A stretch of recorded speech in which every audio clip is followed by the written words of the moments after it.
फिर इससे मेरे पास दो बल्कियर बल्कियर कार्बन जुड़े हुए हैं, तो इसका प्रायोरिटी ज्यादा हो जाएगा, तो ये मेरे पास ई आ जाएगा। ई नहीं है 16th का? सर इस क्वेश्चन का थर्ड वाला। अबे रुक तो जा बेटा। हाँ पहले ये 16th का भाई ई है कि नहीं है? अरे कोई बोल भी नहीं रहा भाई, मुझे चेक करना पड़ेगा क्या? सो मेरा आवाज आ रहा है तुम लोगों को? सर जेड दिया है। हाँ तो ऐसा बोलो ना, जेड दिया हुआ है। क्यों जेड दिया हुआ है भाई? यहाँ ये बल्किया ग्रुप का प्रायोरिटी ज्यादा है। फिर वहां सी एच है, बिल्कुल सी एच है, सी एच सी एच, और फिर वहां से सी सी, फिर वहां से सी सी, बट उससे सिर्फ एच जुड़ा नहीं बेटा, ई होगा, है ना? उसको ठीक करो। 16th वाले को, है ना? 16th वाला पक्का पक्का ई हो, ई है वो। हाँ। सर एक बार वापस बोलना। सर एक बार फिर समझा। अरे भाई इसमें फिर से बताने की जरूरत क्या है? क्या सब आसान आसान चीज तुम लोग टफ कर रखा है। यहाँ ये कार्बन कार्बन कार्बन कार्बन ऐसा लिख सकते हो। हाँ वो समझा सर। अच्छा, यहाँ कार्बन हाइड्रोजन हाइड्रोजन, तो ऑब्वियसली इसका प्रायोरिटी ज्यादा हो गया, है ना? हाँ वो तो समझा। अच्छा, इसमें क्या नहीं समझा? इसमें सी एच, इसमें सी एच, तो यहाँ तक तो डिसाइड नहीं हो पाया। फिर उससे जुड़ा है कार्बन कार्बन, उससे जुड़ा है कार्बन कार्बन, है ना? यहाँ तक भी डिसाइड नहीं हो पाया। फिर उस कार्बन कार्बन से यहाँ तीनों हाइड्रोजन हाइड्रोजन कनेक्टेड है, और यहाँ कार्बन भी है ना? हाँ सर। तो ऑब्वियसली इस वाले का प्रायोरिटी ज्यादा हो गया। ओके। तो ये तो मतलब कैलकुलस से भी आसान है। सर कैलकुलस थोड़ी आसान है। थर्ड वाला। थर्ड वाला इसी क्वेश्चन का थर्ड का थर्ड। अच्छा, थर्ड के थर्ड में ऐसी क्या परेशानी है? देखो यहाँ मिथाइल का प्रायोरिटी ज्यादा है, और यहाँ इस वाले ग्रुप का प्रायोरिटी ज्यादा है। तो अगर ये देखेंगे तो ये अपोजिट साइड पे, तो ई हो जाना चाहिए। भाई ये तो देख तो साथ पता चल जा रहा है। हाँ सेकंड क्वेश्चन का 6th वाला। I've defeated a lot of bad guys in the Second past. question का 6th Maybe वाला। among them, someone's got a grudge against me. It's no big deal if it's just someone with a grudge. Sir amine inversion में sir थोड़ा problem हो रहा है। बेटा amine inversion अभी पढ़ाया ही नहीं है, तो क्यों परेशानी हो रहा है तुम्हें?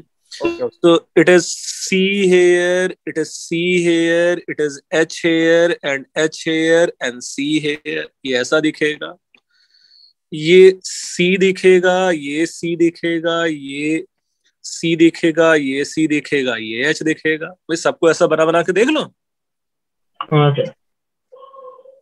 ठीक है। हाँ इसके बाद करोगे।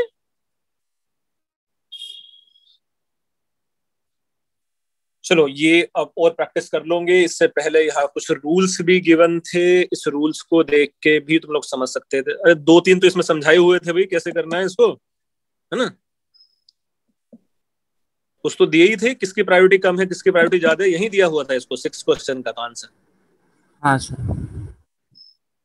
चलो मुझे लगता है अब सारे बच्चे शायद आ गए हैं क्लास में, है ना? कितने बच्चे आ गए हैं? यस देखो आ गए, है ना?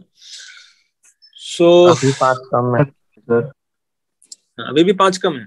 This meeting is being recorded. जिस बच्चे को लीव करना है चाहे तो लीव कर सकता है ना?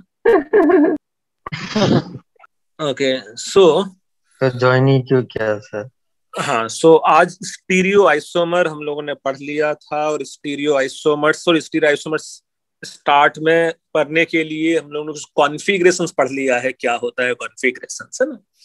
Before we start optical isomer हम लोगों को एक टर्म ही पढ़ना पड़ेगा फिजिक्स का, which is optical activity.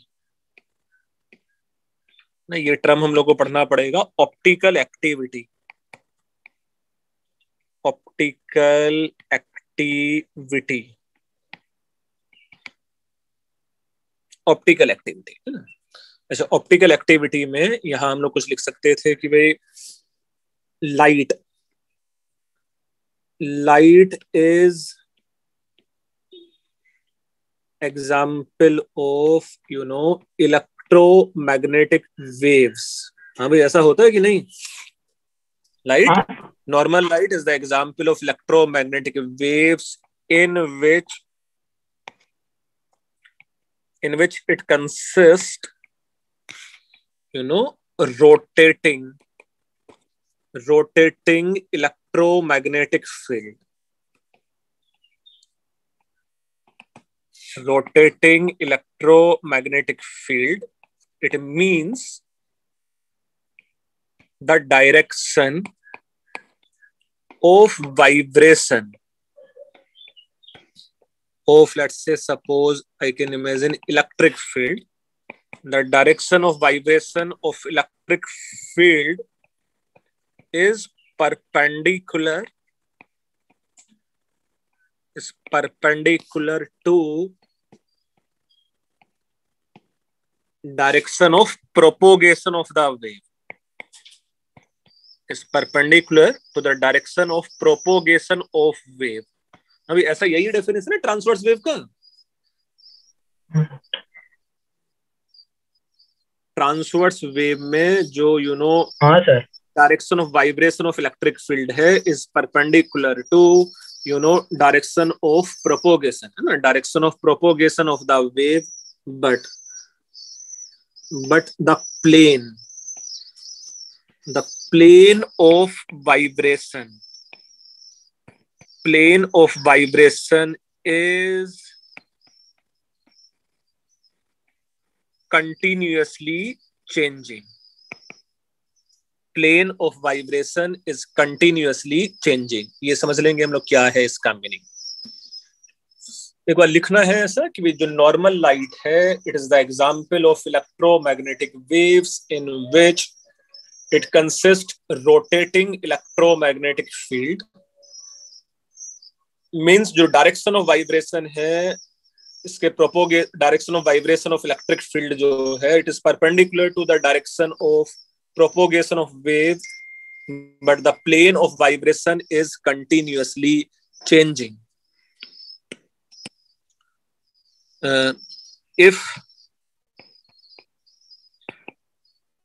If this light is passed through certain polarizer,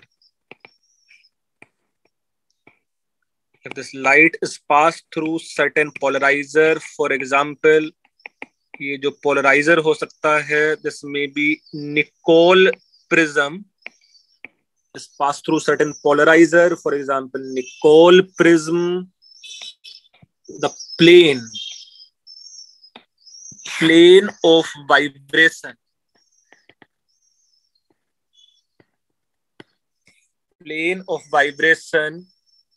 is fixed.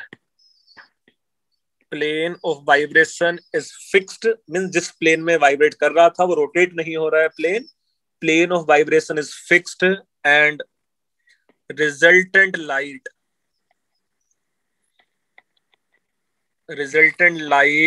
is known as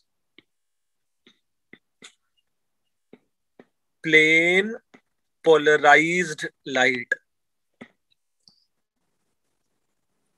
And resultant light is known as plane polarized light.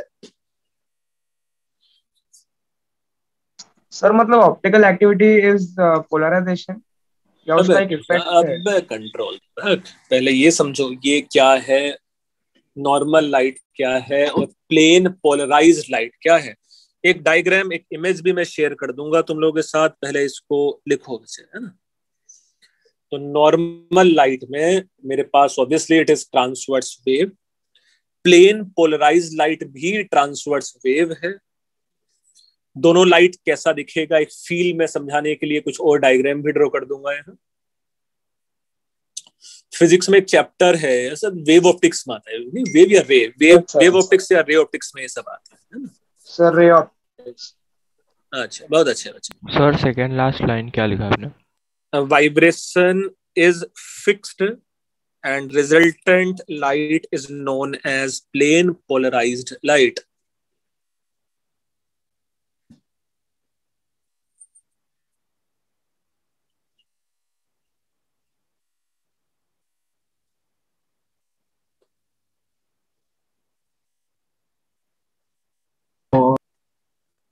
हाँ भाई ऐसा लिख के हो गया है।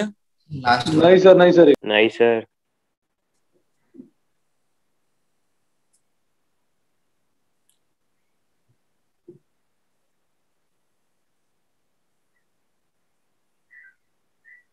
सर वो एग्जांपल क्या दिया है?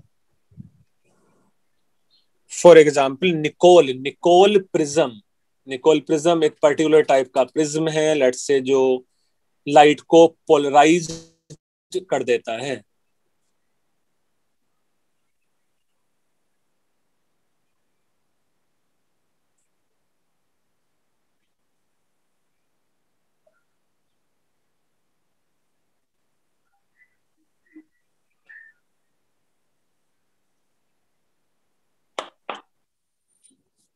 हाँ बच्चों ऐसा लिख लिया है क्या?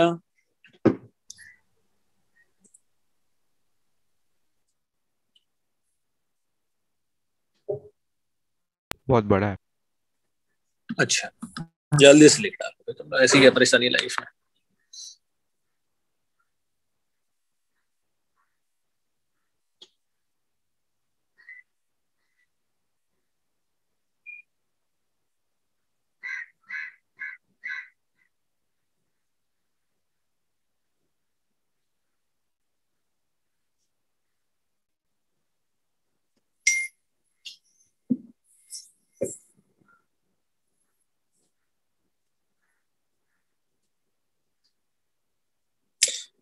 जब ड्रॉ होके हो जाए तो मतलब सॉरी जब लिख के हो जाए तो मुझे जल्दी से बताना अभी।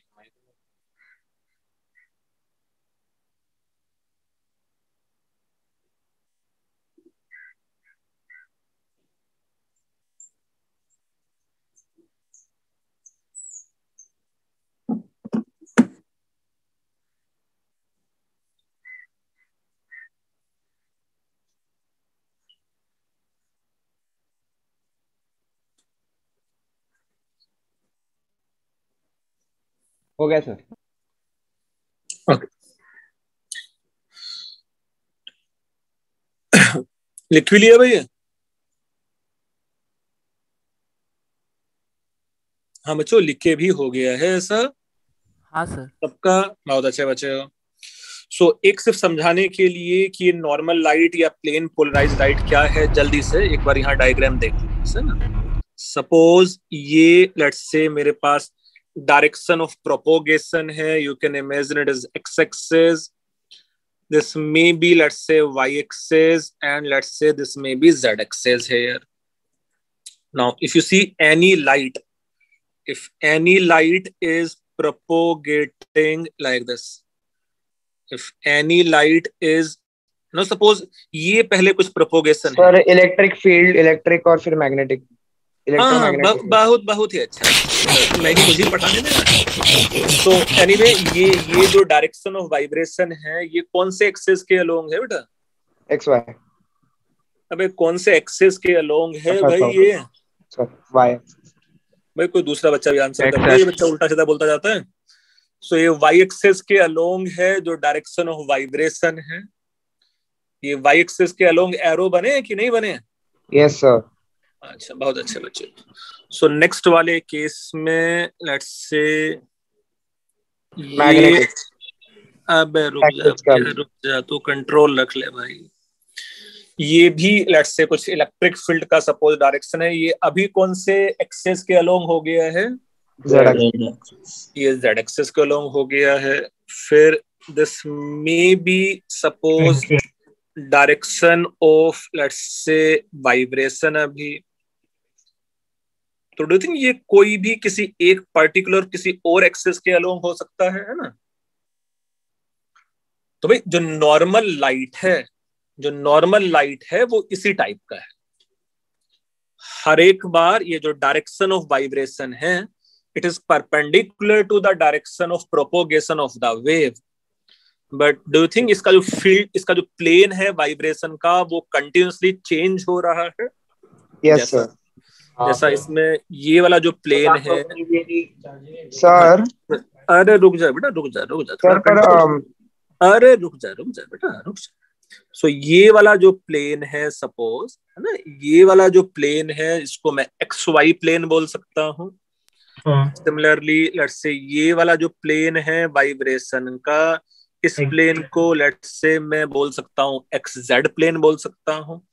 सिमिलरली ये जो नेक्स्ट वाला प्लेन है वो जरूरी नहीं है इन दोनों में से कोई एग्जैक्टली प्लेन हो, it may be at certain angle in YZ plane है ना।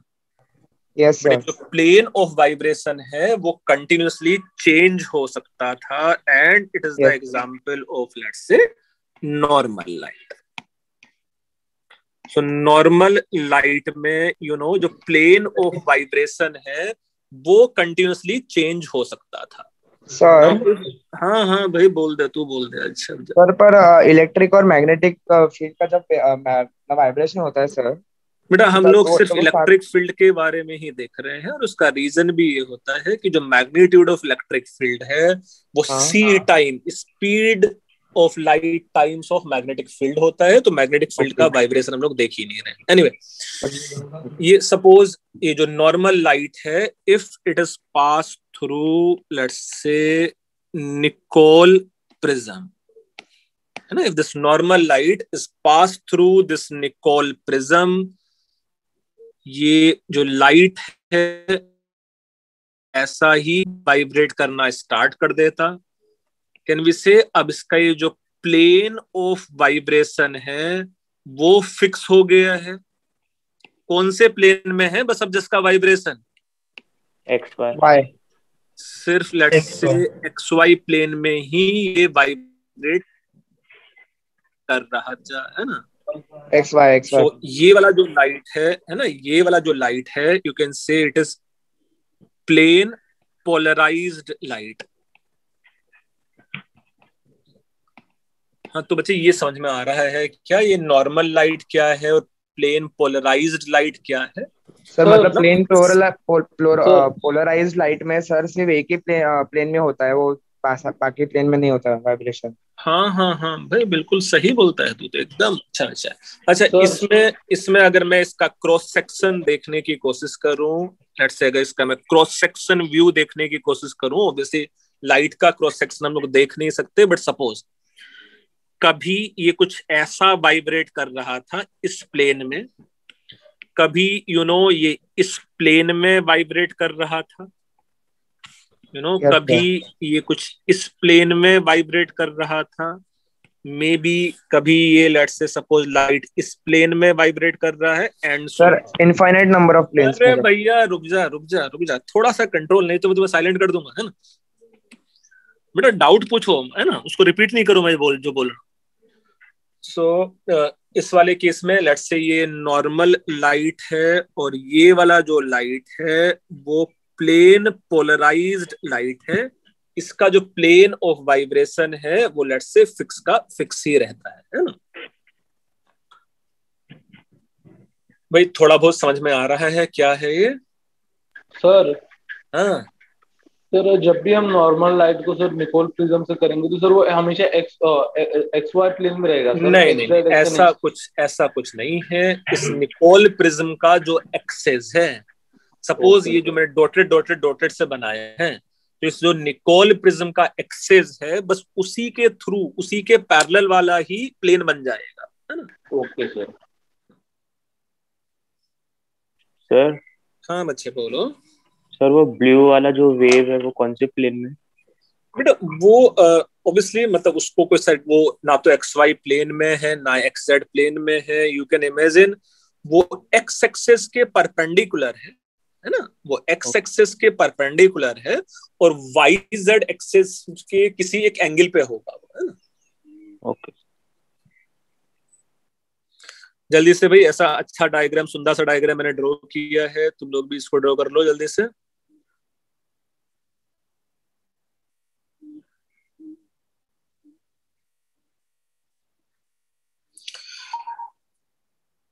मैं तुम लोग के ग्रुप पे देखो एक इमेज भी शेयर कर देता हूँ, शायद थोड़ा और बेटर समझ में आ जाएगा क्या है प्लेन पोलराइज लाइट, क्या ये नॉर्मल लाइट है।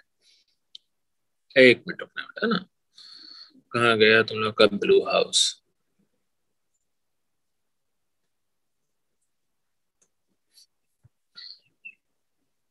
आई होप तुम लोग को ग्रुप पे मैंने कुछ एक मैसेज भेजा है, वो तुम देख पा रहे हो, है ना?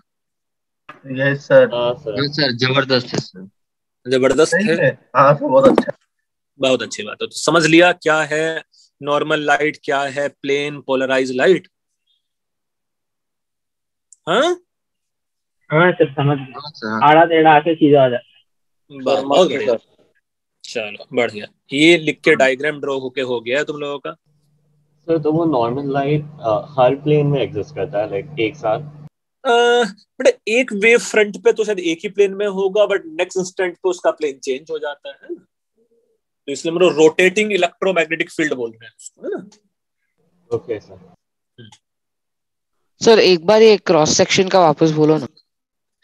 यार तू तो जान ले लेगा भाई। देखो अगर मेरी आंख यहाँ है, सपोज देखो ऐसा यहाँ है, देखो यहाँ से देख रहा हूं मैं, है ना? सपोज लाइट को आ रहा है, लाइट मेरे पास आ रहा है, आ रहा है, ऑल्दो नहीं देख सकते हैं ऐसा ना, और आंख में घुस गया। बहुत तेज, हाँ लाइट का स्पीड बहुत तेज है।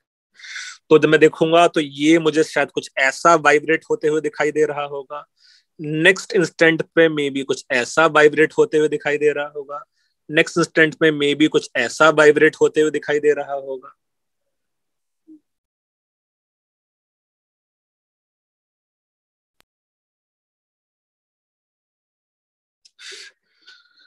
तो ये समझ लिया भाई प्लेन पोलराइज लाइट क्या है। इतना ही समझना था, और इतना नहीं भी समझते तो भी केमिस्ट्री के लिए काम चल जाता है। लिख के हो गया? हाँ नहीं हाँ सर, सर नहीं हुआ, 1 मिनट। चलो इसका तुम लोग चाहो तो डायग्राम का फोटो ले सकते हो, आगे बढ़े यार, इस पे टाइम थोड़ी वेस्ट करना है, हम लोग केमिस्ट्री पढ़ना है। अच्छा हम लोग ने इतना समझ लिया कि प्लेन पोलराइज लाइट कुछ होती है जो नॉर्मल लाइट से डिफरेंट है, इतना तो समझा कि नहीं? हाँ सर। चलो उतना ही काफी था, अब आगे बढ़ जाते हैं। सो इफ दिस पीपीएल, क्या हो गया ये पीपीएल? आईपीएल की जो पीपीएल आ गया, देखो Pakistan premier league.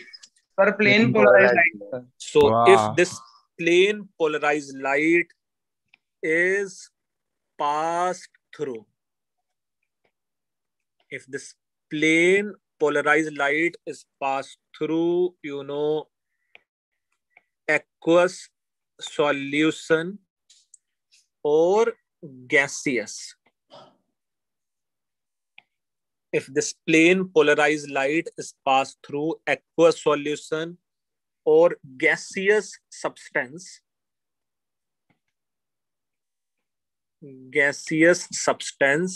and if its plane of vibration,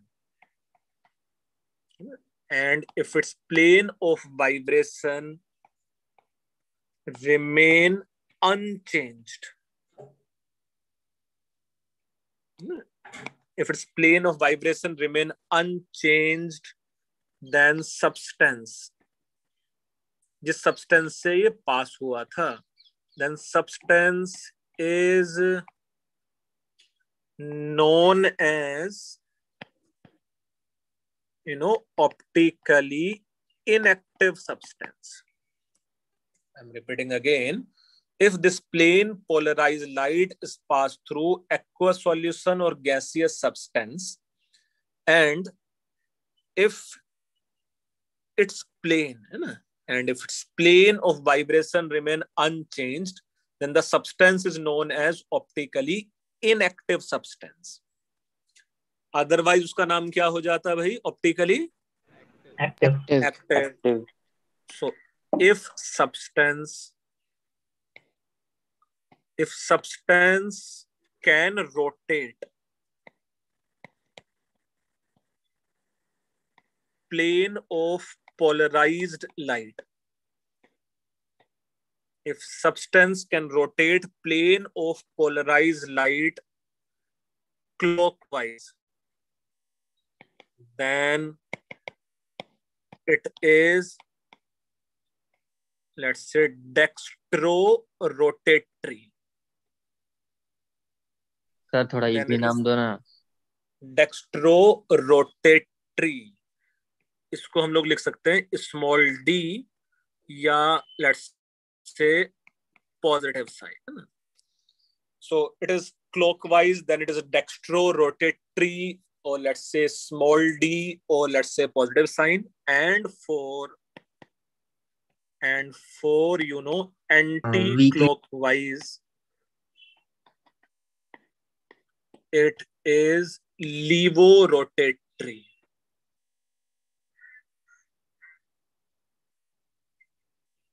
It is levorotatory, और इसको हम लोग लिख सकते हैं small l, or let's say it is negative sign. तो सब्सटेंस ऑप्टिकली इनएक्टिव हो सकता था, सब्सटेंस डेक्स्ट्रोरोटेटरी हो सकता है, और सब्सटेंस लेट्स से लीवोरोटेटरी हो सकता है. डेलिबरेटली मैंने यहाँ small D and small L use किया, as capital D and capital L already हम लोग यूज कर चुके हैं कॉन्फ़िगरेशन में, है ना. यस और नो? कुछ था वो अमीनो एसिड एंड कार्बोहाइड्रेट्स के लिए capital D capital L configuration है ना. Sir D L D glucose L. Sir हाँ बोलो सर, तो ये क्लॉकवाइज और एंटी क्लॉकवाइज रोटेशन से होता क्या है? ओ ये तो बहुत ही खतरनाक बात है. इसी से हम लोग ऑप्टिकल आइसोमर करके लिखा था. ओके, तो ऑप्टिकल आइसोमर को डिफाइन करने के लिए ही ये सब पढ़ना पड़ रहा है भाई अभी तक. आज के लेक्चर के एंड तक आते आते शायद हम लोग ऑप्टिकल आइसोमर की डेफिनेशन पढ़ पाए. सर एंटी क्लॉकवाइज के बाद क्या लिखा है? Anticlockwise it is levo, LEVO, levo rotatory. ठीक है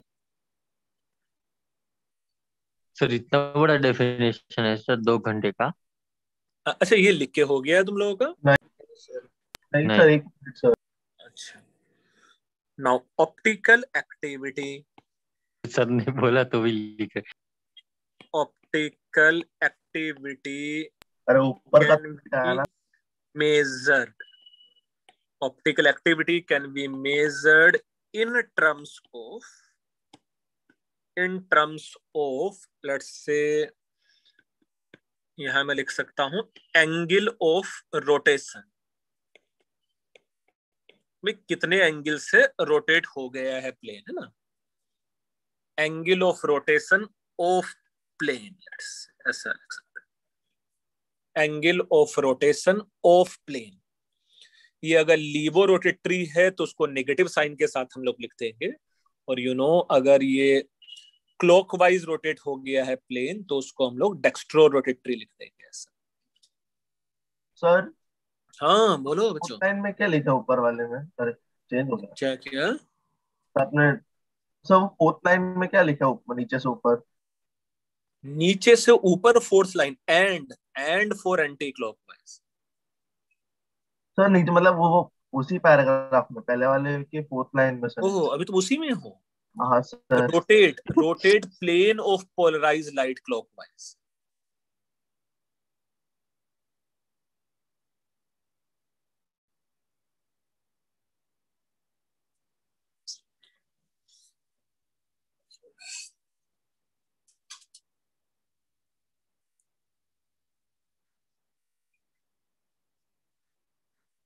हाँ बच्चों ये इतना हो गया लिखे. योजित के अलावा बाकी सारे बच्चों का? एक सेकंड. नहीं सर. ओके, कुछ और भी दोस्त हैं योजित के?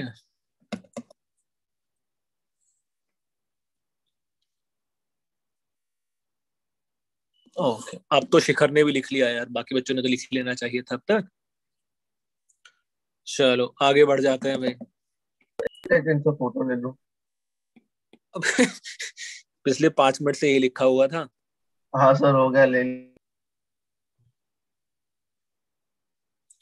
ओके सो ये समझने के लिए क्या है ऑप्टिकल एक्टिविटी ये भी एक बार देख लो भाई. कि सपोज इसको मैं ले लेता हूं यहाँ X axis, suppose this is let's say Y axis here, और ऐसा ही सपोज इसको मैं ले लेता हूं let's say Z access hair.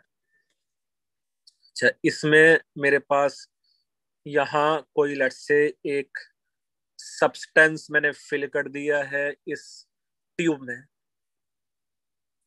ना सपोज इस ट्यूब में एक सब्सटेंस मेरे पास यहाँ फिल्ड है और इसको हम लोग फिल कर देते हैं। दिखने में शायद थोड़ा सा अच्छा लगेगा कि भाई ये मेरे पास एक ट्यूब है जिसमें कोई डाइल्यूट एक्वस सॉल्यूशन या गैसियस फेज है किसी एक सब्सटेंस का, है ना, और ये सब्सटेंस भी इसमें फिल कर देते हैं ऐसा कि भाई यहाँ कोई एक सब्सटेंस है जो मेरे पास फिल्ड है।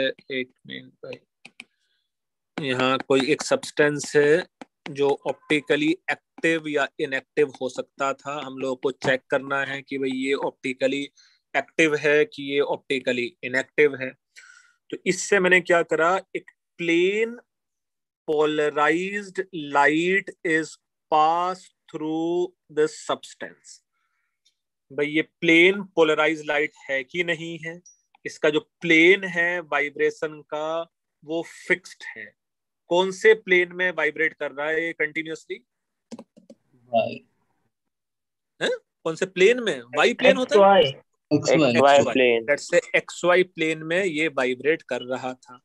After suppose passing through this substance, suppose after passing through this substance it start, let's say, vibrating, suppose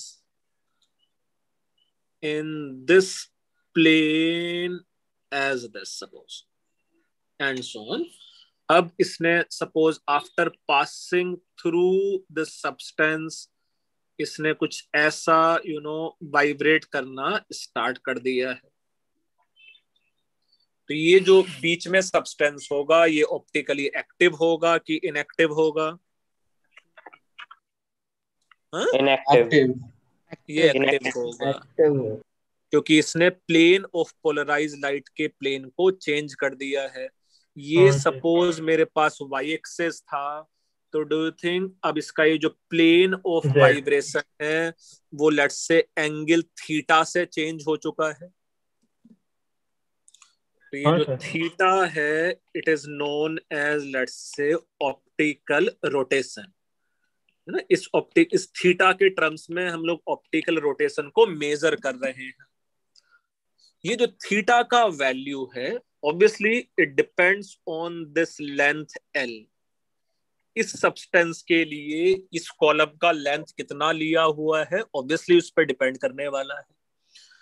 It depends on temperature also. Suppose ये T है, इस temperature इस substance का। It depends on concentration also. Suppose ये मेरे पास है this much gram per milliliter। तो ये जो optical rotation है, जो angle theta है, it depends on the length of the tube. It depends on the temperature. It depends on the concentration of given substance also. और obviously वो substance पे तो depend करेगा ही करेगा, ऐसा है ना। भाई ये थोड़ा बहुत समझ में आया तुम लोगों को क्या लिखा है डायग्राम में ऐसा? हाँ सर, कॉपी कर ले सर। तो बीच में सब्सटेंस क्या है? ये कोई भी ऑप्टिकली एक्टिव सब्सटेंस हो सकता है, और अगर ये plane of polarized light change नहीं होता then the substance will be optically inactive substance.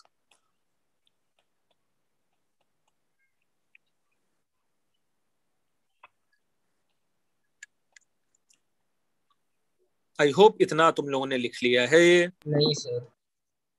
नहीं सर।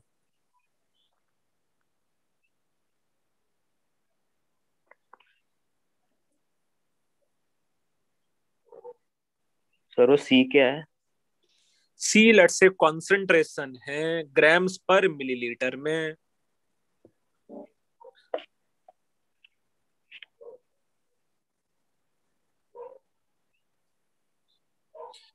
ये जो थीटा है ऑप्टिकल रोटेशन, ये इंटेंसिव प्रॉपर्टी है कि एक्सटेंसिव प्रॉपर्टी है?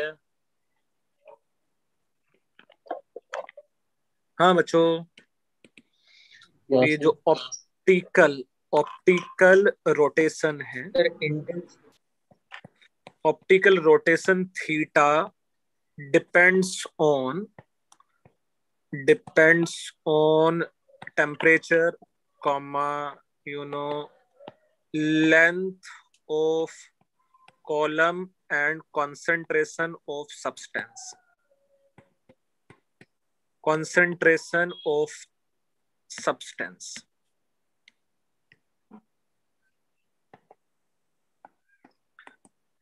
And thus it is extensive property. It depends on amount, let's say. Extensive property. हाँ बच्चे, ये समझ में आ रहा है कि नहीं?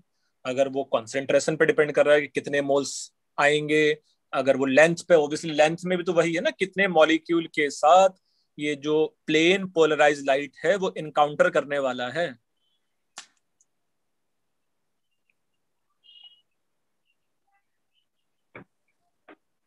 हाँ बच्चों, ये थोड़ा बहुत समझ में आ रहा है कि ये प्लेन पोलराइज लाइट को रोटेट करने का जो एंगल है जो हम लोग मेजर करते हैं, जिसका नाम ऑप्टिकल रोटेशन है, वो एक एक्सटेंसिव प्रॉपर्टी होगा।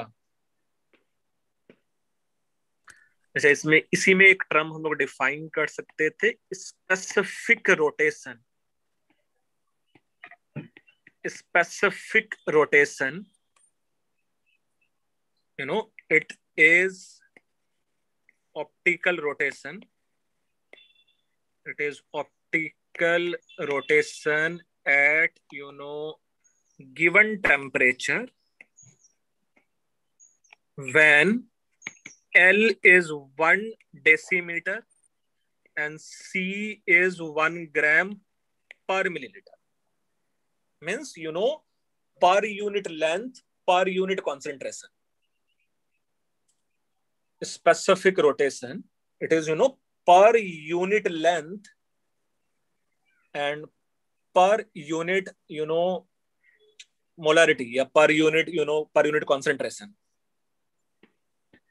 Here ये जो specific rotation है, ये ऊपर का डायग्राम ड्रॉ कर लिया तुम लोगों ने कि नहीं? हाँ सर, मेरा हो गया। नहीं सर। चलो आओ तो छह बच्चे। चलो यहाँ मैं सेम इंक से आगे ऊपर कंटिन्यू कर लेता हूँ। सो ये जो स्पेसिफिक रोटेशन है at any temperature, can we say it is nothing but optical rotation divided by L and divided by C? Per unit length and per unit concentration के लिए optical rotation is specific rotation. ये intensive property होगा कि ये extensive property होगा? Intense. ये intensive property है। ये लेट्स से इंटेंसिव प्रॉपर्टी है ना।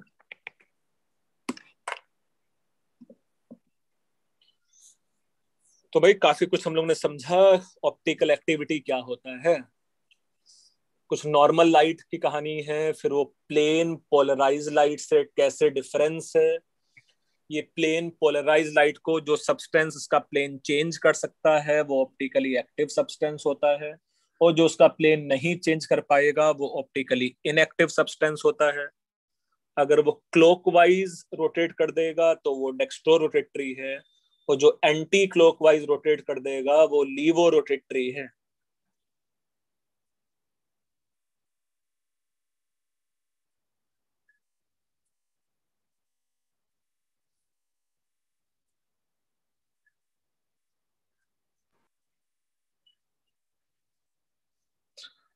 हाँ बच्चों, ऐसा लिख के हो गया है तुम लोगों का कि नहीं? सर सर तो इस केस में वो लीवो रोटेटरी हो जाएगा? बोल सकते हैं अगर ये ऐसा रोटेट हुआ है तो, है ना। Okay.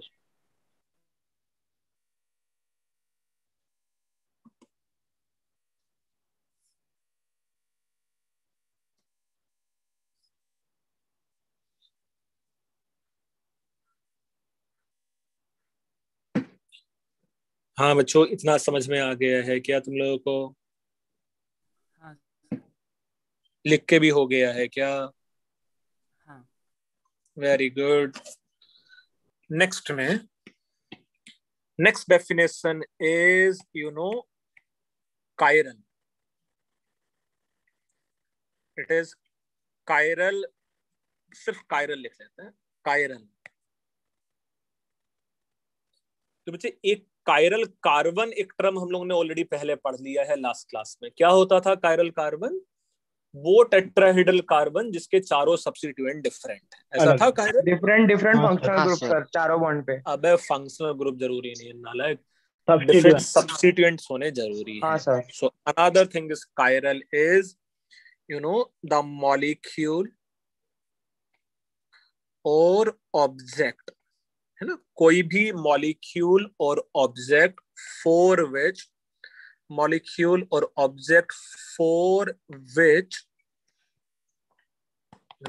the mirror image is not identical, or this term is known as non-superimposable. Non-superimposable. So, molecule or object for which mirror image is not identical or non-superimposable is chiral. And if its mirror image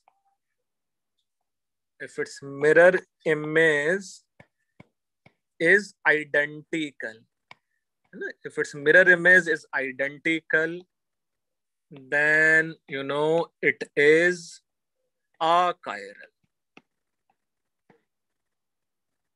For example, भाई ये जो pair of shoes हैं, pair of socks, hand gloves, let's say, ये एक दूसरे के mirror image होते हैं कि नहीं होते हैं? हाँ। बट वो दोनों डिफरेंट ऑब्जेक्ट होते हैं कि आइडेंटिकल ऑब्जेक्ट होते हैं भाई? आइडेंटिकल। अच्छा नालायक, राइट लेग का शू लेफ्ट में पहन लेगा तू? डिफरेंट होता। अरे हाँ। तो वो डिफरेंट होते हैं ना। तो ऑल्दो वो एक दूसरे के मिरर इमेज हैं बट वो डिफरेंट होते हैं। सॉक्स तो आइडेंटिकल।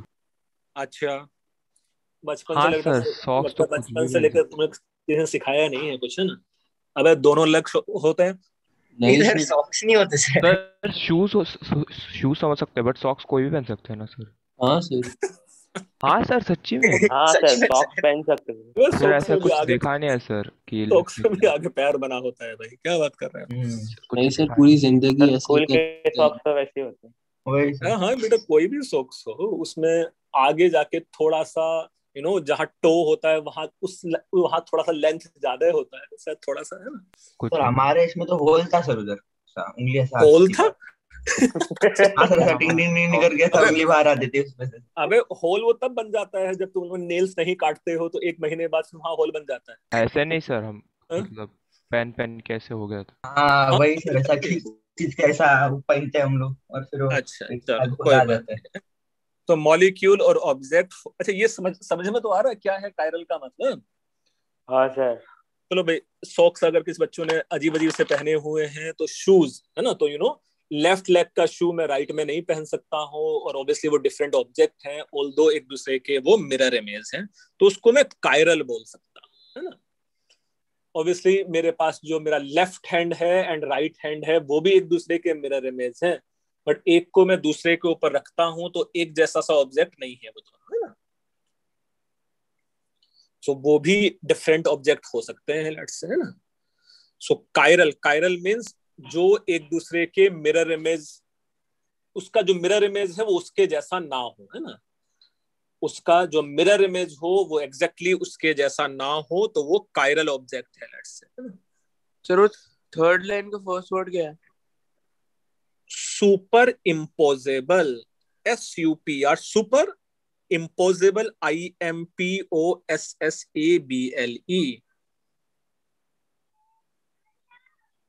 उसका मतलब क्या है? देखो और लिखा है बेटा कहीं बीच में, तो मतलब तो समझ में आ जाता है। तो नॉट आइडेंटिकल या नॉन सुपर इम्पोजेबल, है ना? तो नॉन सुपर इम्पोजेबल का मतलब है वो उसके ऊपर एग्जैक्टली उसको नहीं ढक सकता है, मीन्स उसके जैसा नहीं है वो एग्जैक्टली। सर हाँ बोलो। सर इसको ऑप्टिकल एक्टिविटी के अंदर लिखना है। हाँ हाँ हाँ, मतलब तो अलग भी लिख सकते हो, but it is the part of optical activity only. So इसका क्या सिग्निफिकेंस क्या है, you know, chirality. Chirality of molecule is, you know, necessary and sufficient condition. Chirality of molecule is necessary and sufficient condition of optical activity. Chirality of molecule is necessary and sufficient condition for optical activity. ये line इसका significance है भाई। Chirality को यहाँ पढ़ने का एक example में अच्छे से समझा दूंगा अभी।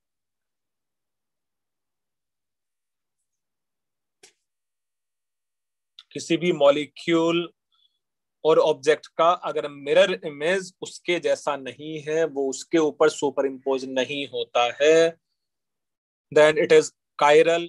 और अगर सुपर इम्पोज हो जाता है, वो उसके जैसा आइडेंटिकल है, then the object is achiral. Chirality of molecule is necessary and sufficient condition for optical activity. Sir हाँ बोलो। सर एक बार पीछे वाला पेज दिखाओ ना, बस फॉर्मूला लिखा। फार्मूला? फार्मूला अच्छा ये Q/T into C। अब क्यू नहीं बोले, थीटा बोल सकते हो उसको चाहो। अच्छा, θ/L into एंगल। हाँ सर हो गया। बहुत ही अच्छे बच्चे हो। सो नेक्स्ट में नेक्स्ट वन। अरे सर वो नहीं फॉर लिखे एग्जाम्पल, मेरा। अरे सर वो कायरलिटी का बाकी है।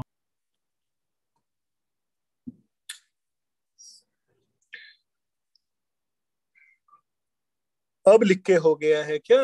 कायरलिटी ऑफ सर एक ही सेकंड मॉलिक्यूल हुआ है। Necessary and sufficient condition. Jagannath बेटा अभी डिस्कस करेंगे ये सब क्या है। सर वो क्या लिखा है? Condition of optical condition activity. Of optical activity, yes. Chiral carbon में कायरल का यही मतलब था भाई वहां कायरल कार्बन का मतलब था जिसके चारों सब्स्टिट्यूएंट डिफरेंट हो।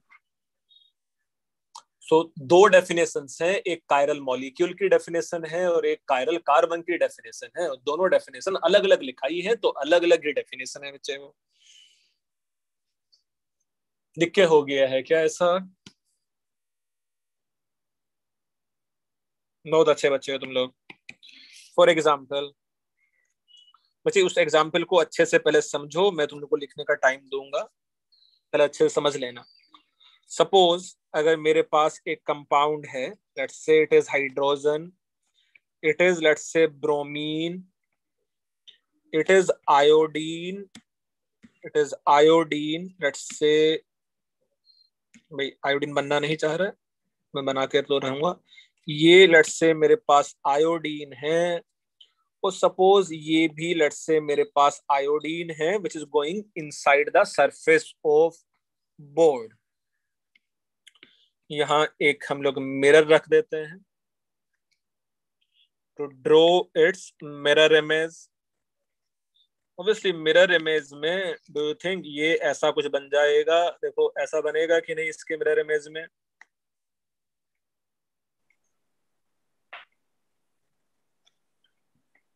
हाँ भाई ऐसा बन जाएगा इसका मिरर इमेज। हाँ सर। हाँ सर। चलो मैं सी को उल्टा लिखने की जरूरत नहीं है, इतना तो अंडरस्टूड है कि ये कार्बन है ना। ऐसा बनेगा इसका मिरर इमेज। हाँ सर। अच्छा थोड़ा सा पहले और समझ लो, अभी लिखना नहीं है। ऐसा ही दूसरा स्ट्रक्चर भी ड्रॉ कर लेते हैं, ऐसी क्या परेशानी है। यहाँ हाइड्रोजन है, यहाँ लेट्स से ब्रोमीन है, इसको भी आयोडीन को बाहर निकाल देते हैं, एंड फ्लोरीन सपोज यहाँ going inside the surface of board. This is again let's say here mirror to draw its mirror image, this will B carbon, यहाँ हाइड्रोजन है, this will B bromine, and this will be, let's say, iodine, and this will be fluorine going inside the surface of board. पहले वाले जो दो molecule हैं वो identical molecule हैं कि डिफरेंट मॉलिक्यूल हैं भाई? सर आइडेंटिकल आइडेंटिकल है। कैसे दिख रहा है कि वो आइडेंटिकल मॉलिक्यूल है? सपोज अगर मैं इस एक्सेस के अबाउट, है ना, सपोज इस एक्सेस के अबाउट अगर मैं कितने एंगल से इसको रोटेट कर दूं कि ये दूसरा वाला बन जाएगा, इसको अगर मैं कुछ ऐसा 120 डिग्री से रोटेट करके देखूं तो मेरे पास फर्स्ट जैसा बन जाएगा क्या? ये नहीं? हाँ कि नहीं? हाँ बनना तो चाहिए भाई, ऐसा है ना। मतलब ये थोड़ा उधर चला जाएगा, वो इधर आ जाएगा, वो इधर आ जाएगा और लाइफ चिल हो जाएगी, है ना? चिल हो जाए। तो ये अगर मैं इसको ऐसा रोटेट करता हूं तो ये उसके जैसा कंपाउंड बन जाएगा। तो ये दोनों आइडेंटिकल है ना। सो ये दोनों जो मिरर इमेज हैं they are identical mirror image. ऐसा दूसरे वाले केस में ये आइडेंटिकल मिरर इमेज है कि डिफरेंट मिरर इमेज है? डिफरेंट। और अब तो तुम वैसा बोल सकते हो कि इसमें एक आर है तो दूसरा एस होगा। हाँ सर मैंने वही। ओके, बहुत ही अच्छे बच्चे हो। तो ये दोनों जो मिरर इमेज हैं वो डिफरेंट हैं। इसी को मैं इस लैंग्वेज में भी लिख सकता हूं कि जो पहले वाले मिरर इमेज हैं they are superimposable mirror image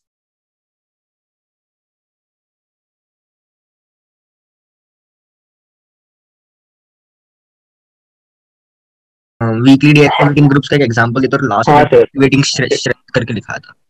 और सर आपने एक नोट लिखवाया था लास्ट। क्या? हैलोजेंस के बारे में? Case of halogens inductive effect dominator बनने का। अच्छा ठीक। तो अगर लास्ट क्लास की कुछ चीजें मैं रिवाइज करूं तो एक टेबल तुम लोगों को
ग्रेसन है, एक आर है तो दूसरा एस होगा पक्का पक्का।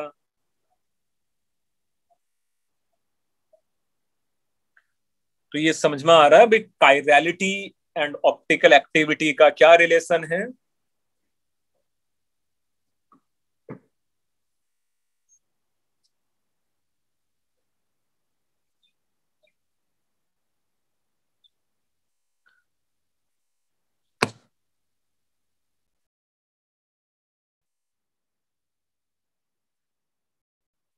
यस बच्चे, ऐसा समझ सकते हो क्या जो बोर्ड पे लिखा हुआ है ये सब? चलो जल्दी से डायग्राम ड्रॉ करो और उससे रिलेटेड सब कुछ लिख डालो।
हाँ बच्चों, ऐसा लिख लिया है क्या तुम लोगों ने भाई?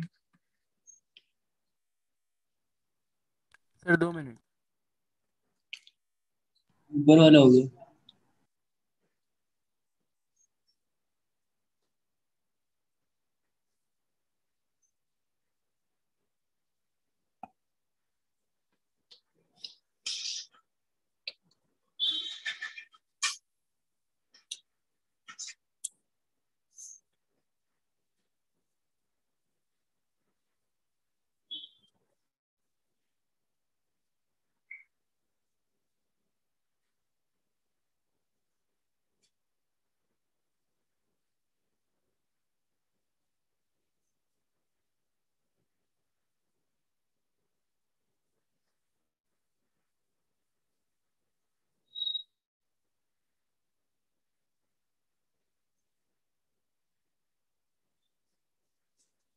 हाँ बच्चों, अब लिख के हो गया है तुम लोगों का?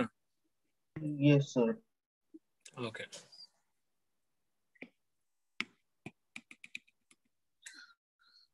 अच्छा, नेक्स्ट में यहाँ ये 3D स्ट्रक्चर के लिए तो आसान था, शायद मैं ऐसा मिरर इमेज ड्रॉ करके देख लूंगा कि वो मॉलिक्यूल कायरल है कि अकायरल है।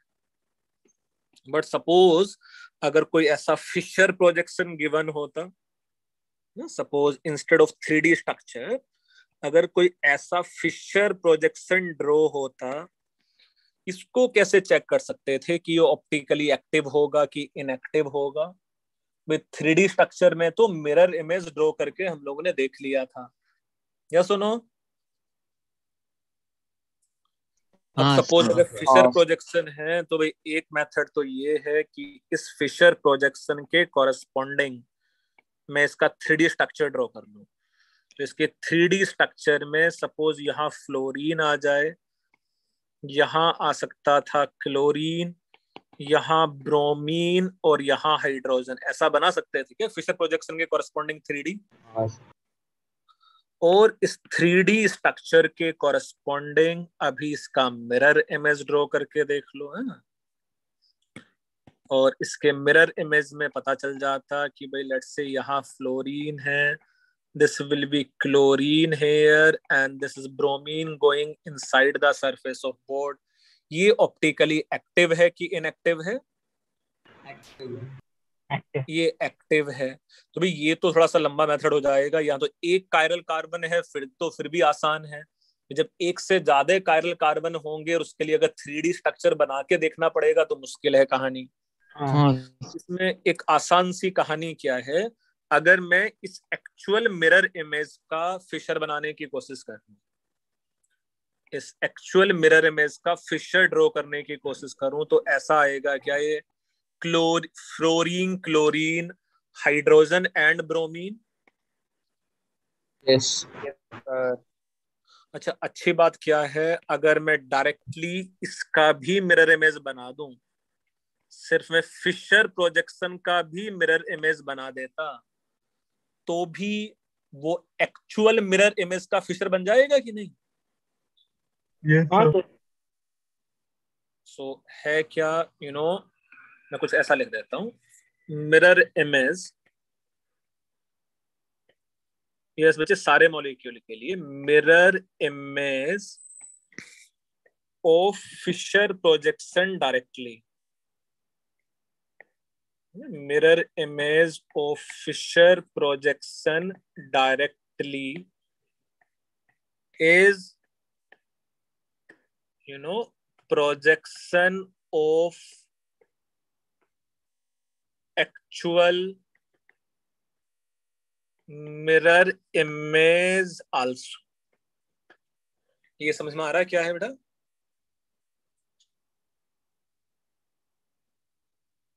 तो अगर मैं 3D में ले जाके फिशर को, मतलब एक तो मेरे पास ये तरीका था भाई, क्या क्या किया हम लोगों ने यहाँ इसमें कि भाई इस फिशर प्रोजेक्शन का पहले 3D स्ट्रक्चर बनाया, इस 3D स्ट्रक्चर का लेट्स से हम लोगों ने मिरर इमेज ले लिया और इस मिरर इमेज को वापस से मैंने फिशर प्रोजेक्शन में कन्वर्ट कर दिया, या मैं डायरेक्टली, है ना, डायरेक्टली ही मैं उसका मिरर इमेज ले लूंगा ना, फिशर प्रोजेक्शन का डायरेक्टली ही हम लोग मिरर इमेज ले लें। तो ये जो डायरेक्टली मिरर इमेज है फिशर प्रोजेक्शन का, वो actual molecule, actual 3D molecule का भी प्रोजेक्शन है।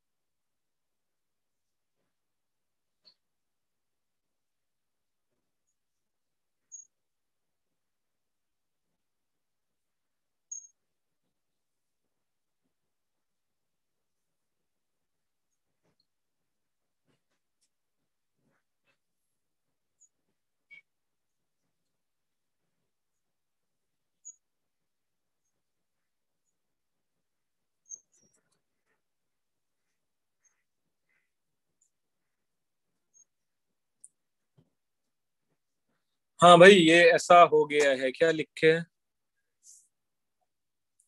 एक मिनट।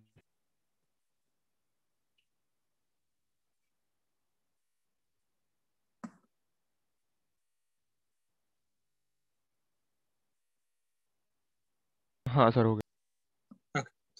तो हम लोग डायरेक्टली मिरर इमेज ले लेंगे फिशर प्रोजेक्शन का ही, और वो आर है तो एस बन जाएगा, एस है तो आर बन जाएगा, ऑब्वियसली वो डिफरेंट कंपाउंड्स होंगे, है ना। तो एक हम लोग आसान से शॉर्टकट भी लिख सकते हैं क्या मिरर इमेज बिना ड्रॉ किए हुए? If molecule consist, if molecule consist only one chiral carbon, if molecule consist only one chiral carbon, it will be chiral molecule also, and thus optically active.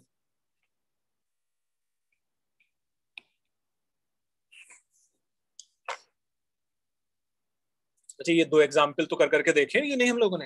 अगर मेरे पास मॉलिक्यूल में एक ही chiral carbon है फिर तो tension ही नहीं है, उसका मुझे ना तो मिरर इमेज ड्रॉ करके देखने की जरूरत है और ना ही कुछ और, वो कायरल मॉलिक्यूल होगा ही होगा, उसका मिरर इमेज उस पर नॉन सुपर इम्पोजेबल होगा और वो ऑप्टिकली एक्टिव भी होगा।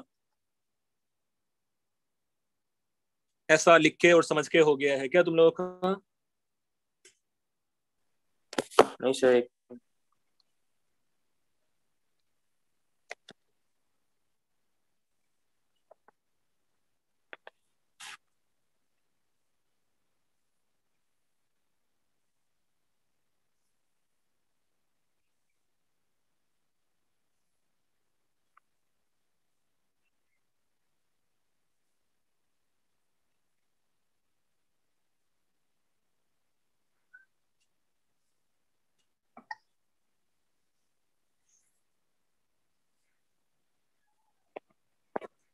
चलो लास्ट वर्ड क्या है?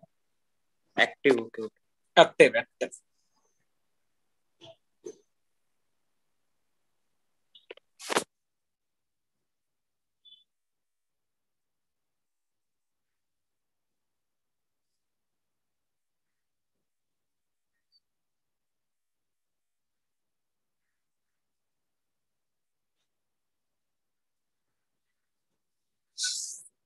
हाँ भाई, ये लिख के हो गया है क्या?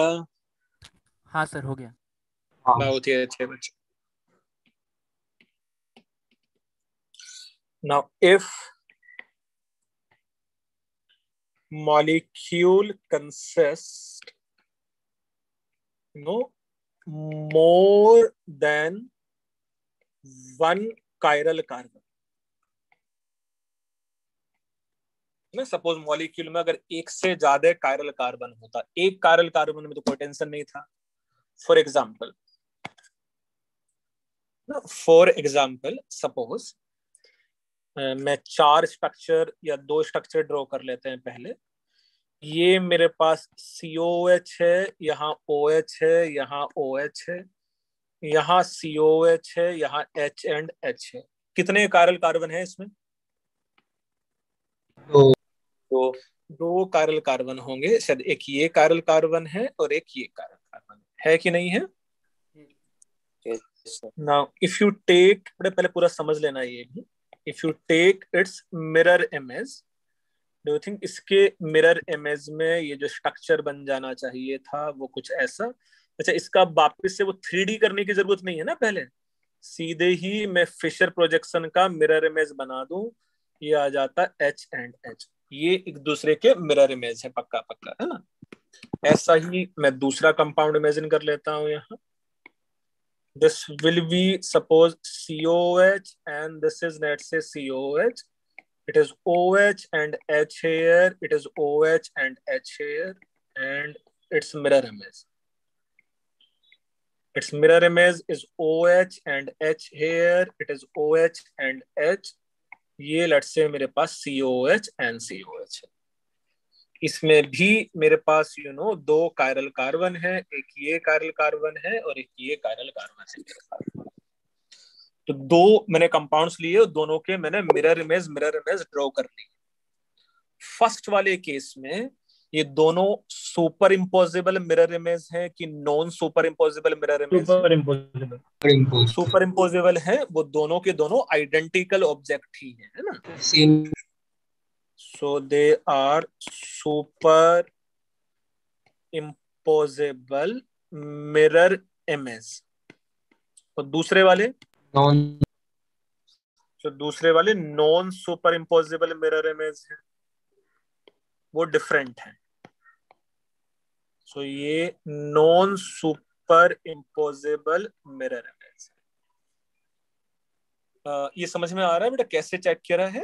जैसे फर्स्ट वाले केस में अगर मैं इसको 180 degree in the same plane of projection rotate कर दूंगा तो ये फर्स्ट के जैसा बन जाएगा, मींस वो आइडेंटिकल है। ये जो पहला वाला कंपाउंड है जो ब्लैक में है, वो ऑप्टिकली एक्टिव है कि इनएक्टिव है? है ब्लैक वाला ये ऑप्टिकली इनएक्टिव है, क्योंकि इसका मिरर इमेज इस पे सुपर इम्पोज कर जा रहा है।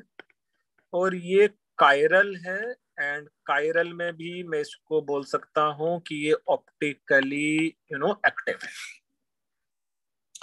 तो कैन बी से अगर मॉलिक्यूल कंसिस्ट वन से ज्यादा कायरल कार्बन, तो मॉलिक्यूल अकायरल भी हो सकता है और मॉलिक्यूल कायरल भी हो सकता है। सर सेकंड वाला भी कायरल हो, तो सर उसको भी अगर 180 डिग्री रोटेट किया तो हो जाएगा? वो नहीं होगा। अबे ये सेम एग्जांपल पहले भी कराया है इसी चैप्टर में, है ना। इसको अगर मैं रोटेट कर भी दूं तो ये वापस से यही बन जाएगा, वो उसके मिरर इमेज में कन्वर्ट नहीं होगा। हाँ सर, ओके समझा। अच्छा, फर्दर अगर मैं R और S की बातें करूं, ऐसा भी कर सकते थे। चलो ये समझ में आ रहा है जो डायग्राम बोर्ड पे ड्रॉ है? हाँ। अच्छा, तो मेरे पास एक सुपर इम्पोजिबल मिरर इमेज है और एक मेरे पास let's say non superimposable mirror image है। जो सुपर इम्पोजिबल मिरर इमेज होते हैं वो आइडेंटिकल ऑब्जेक्ट होते हैं, वो अकायरल होते हैं, वो ऑप्टिकली इनएक्टिव होते हैं। जो non superimposable mirror image है, जो डिफरेंट मिरर इमेज है एक दूसरे से, उसको हम लोग कायरल बोलते हैं और वो ऑप्टिकली एक्टिव है। समझ लिया तुम लोगों ने? हाँ बच्चों, समझा है ये? हाँ सर। चलो बहुत अच्छे बच्चों, लिख भी लिया है तुम लोगों ने? एक सेकंड। ओके, हो भी गया आप तो 1 सेकंड। Sir 1 minute.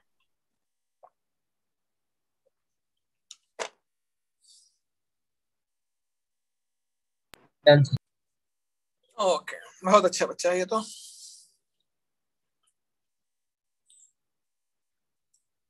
नेक्स्ट में next definition is, it is known as enantiomers. The next definition, it is enantiomers. Enantiomers means non superimposable mirror image. Non superimposable mirror image of each other. जो compound एक दूसरे के non super imposable mirror image होते हैं वो enantiomer होते हैं. For example, suppose if I have, let's say, hydrogen, fluorine, chlorine and bromine, and another maybe, let's say, fluorine, hydrogen, bromine and chlorine. ये एक दूसरे के सुपर इम्पोजिबल मिरर इमेज है कि non superimposable mirror image है कि mirror image है भी कि नहीं है? सर मिरर ये मिरर इमेज है, ये नॉन सुपर इम्पोजिबल है तो इनेंशियोमर है ना. तो are pair of enantiomer, this and this क्या बोलते हैं इसे? Are pair of enantiomers. So non-superimposable mirror image of each other are pair of enantiomer. Further, you can say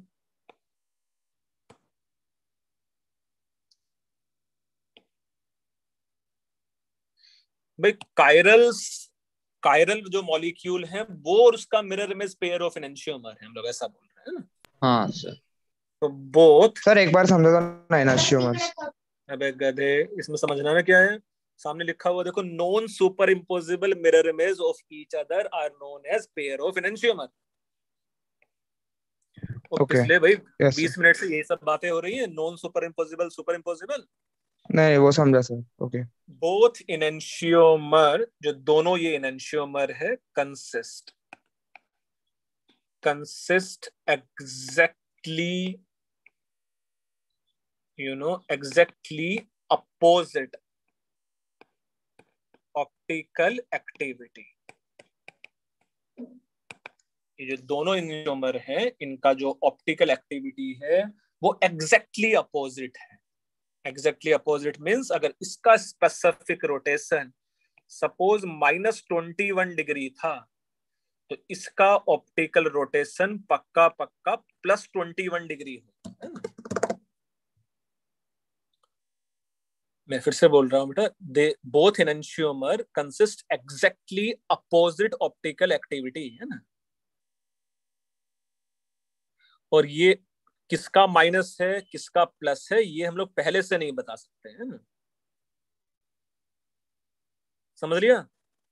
हाँ sir. So both enantiomer consist exactly opposite optical activity. Okay. Now if you see equimolar mixture of enantiomer. Equimolar mixture of enantiomers is known as, let's say, it is racemic mixture. Equimolar mixture of enantiomer is known as racemic mixture and it will be, क्या होगा बेटा, optically active कि optically inactive? Inactive. Will be optically inactive. भाई एक molecule जितना dextro rotatory होगा उतने ही दूसरे मॉलिक्यूल लीवो रोटेटरी के हैं कि नहीं है मिक्सर में? हाँ. तो दोनों एग्जैक्टली एक दूसरे को कैंसिल्ड आउट कर देंगे. Further, both enantiomer consist same physical properties.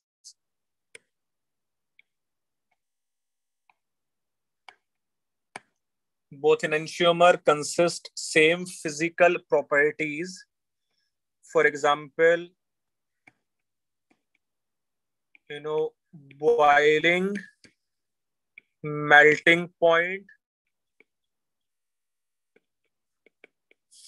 solubility, etc.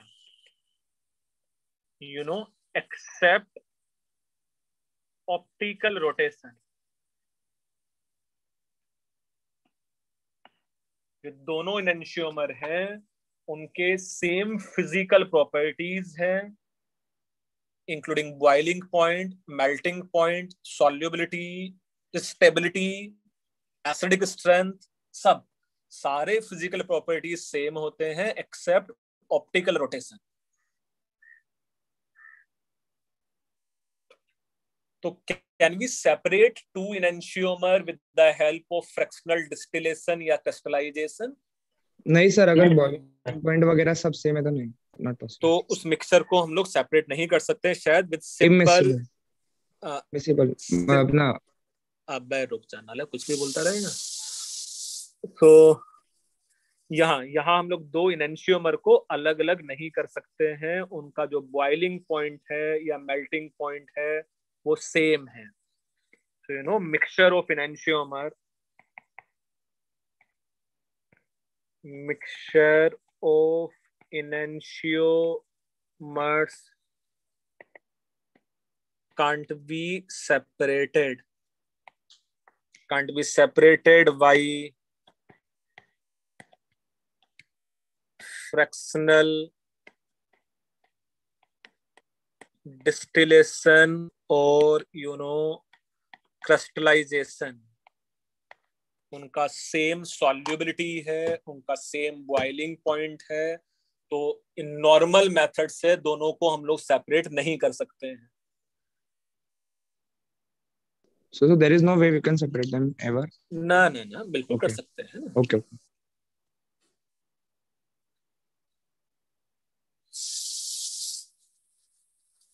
Lewis posture को शायद उसी पे नोबेल प्राइज भी मिला था शायद, इनएंशियोमर्स को अलग लुई पॉस्चर।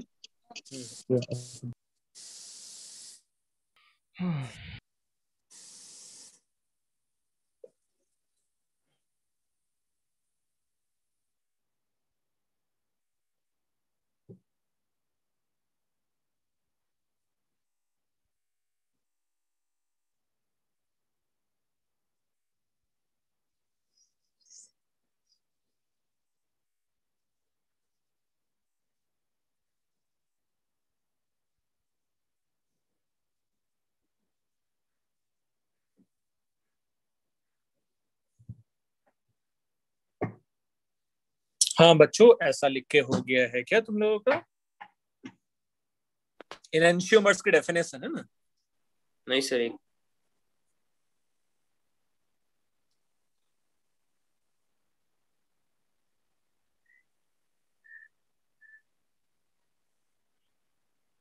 हाँ सर हो गया। ओके जैसा ये इनएंशियोमर है, इससे मिलता जुलता ही एक टर्म है यहाँ डायस्टीरियोमर्स।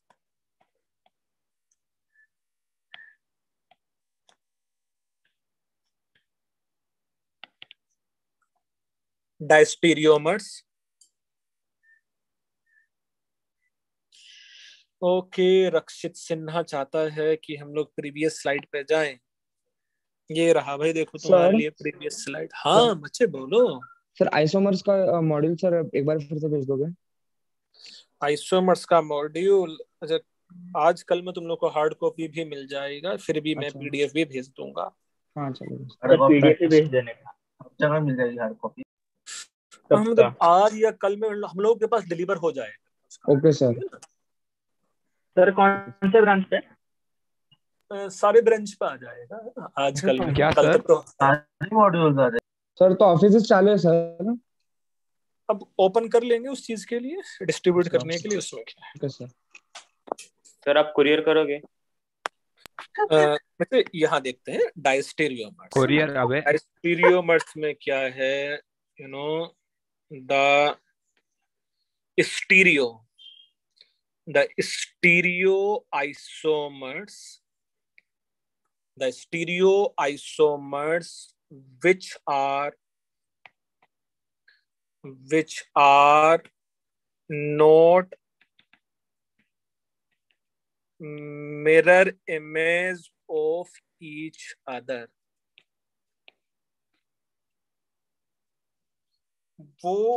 वो स्टीरियो आइसोमर जो एक दूसरे के मिरर इमेज नहीं होते हैं, वो diastereomers. For example, let's say, suppose if I have, let's say, COH and COH here, this may be OH and OH, H and H, and suppose another compound may be, let's say, it is COH, it is OH, and OH, it is H and H, and it is COH. तो कंफर्मली ये एक दूसरे के mirror image नहीं है ना? Yes sir, नहीं है, ये एक दूसरे के मिरर इमेज नहीं है। Similarly, let's say even if we have this compound, it is, let's say, methyl and methyl, and it is methyl and methyl, भाई ये भी स्टीरियो आइसोमर्स तो हैं, बट एक दूसरे के मिरर इमेज नहीं है। यस सर, नहीं है। सो जितने भी स्टीरियो आइसोमर जो एक दूसरे के मिरर इमेज नहीं है, वो पेयर ऑफ डायस्टीरियोमर्स हैं। Now there is no correlation, there is no correlation between properties of diastereomers, except obviously उनका molecular formula same है, उनका molecular structure same है, but they can have different boiling point, different melting point, they can have any optical rotation also. For example, ये optically inactive है तो इसका 0 degree optical rotation रहेगा, और ये मे बी प्लस माइनस कुछ भी हो सकता है ना। तो हम लोग को नहीं, you can't relate their optical activity. जैसा इनेंशियोमर में तो अगर एक इनेंशियोमर का पता है तो दूसरे का एग्जैक्टली अपोजिट होता है उसका। So there is no correlation between properties of diastereomers, and they can be, Sir. हाँ बोलो। Sir, diastereomer always exists in pairs. Is it compulsion? नहीं, they can be separated easily. Okay. With fractional distillation या crystallization।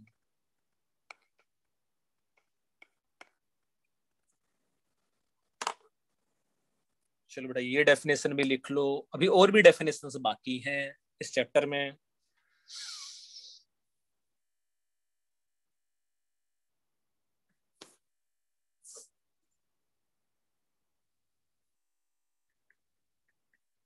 तो ये थोड़ा मुझे लगता है तो ऑप्टिकल रोटेशन वाला पार्ट थोड़ा गंदा है ना।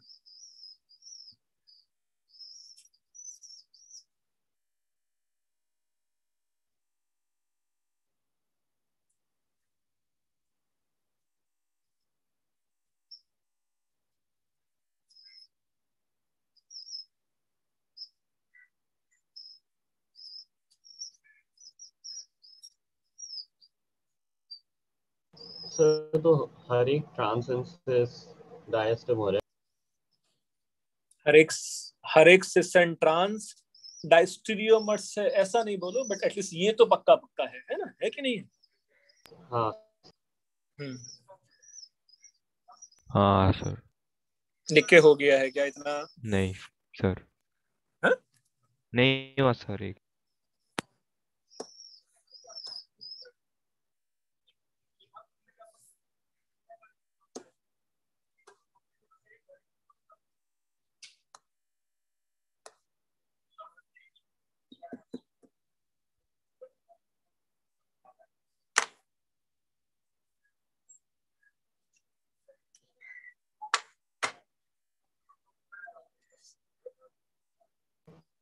हाँ सर हो गया लिख के, बहुत अच्छा बच्चा। Next is let's say optical isomers. Finally है ना, ऑप्टिकल आइसोमर्स ये आसान सा है। stereoisomers having different optical activity.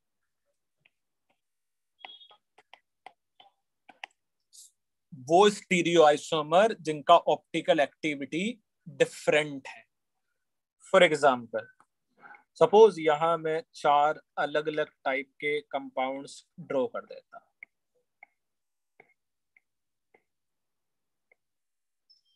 It is methyl, chlorine, chlorine H and H, chlorine H, chlorine and H, methyl and methyl. It is methyl and methyl, chlorine and H, H and chlorine. It is methyl, methyl, chlorine, chlorine, H and H.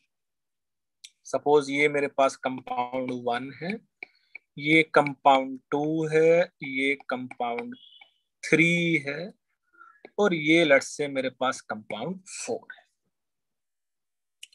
इन चारों compound में से कौन कौन से optical isomers हैं? मतलब मैं थोड़ा सा और हिंट अगर मैं और हिंट दूं तो फर्स्ट वाला जो कंपाउंड है वो ऑप्टिकली इनएक्टिव है. चलो मैं यहाँ लिख देता हूँ के लिए कि भाई ये ऑप्टिकली इनएक्टिव है. ये तो थोड़ी देर पहले फॉर एग्जांपल हम लोगों ने देखा भी कि भाई ये ऑप्टिकली इनएक्टिव क्यों है, क्योंकि इसका मिरर इमेज इस पे सुपर इम्पोज कर जाएगा, है ना. हाँ सर. अच्छा, ये जो दोनों हैं,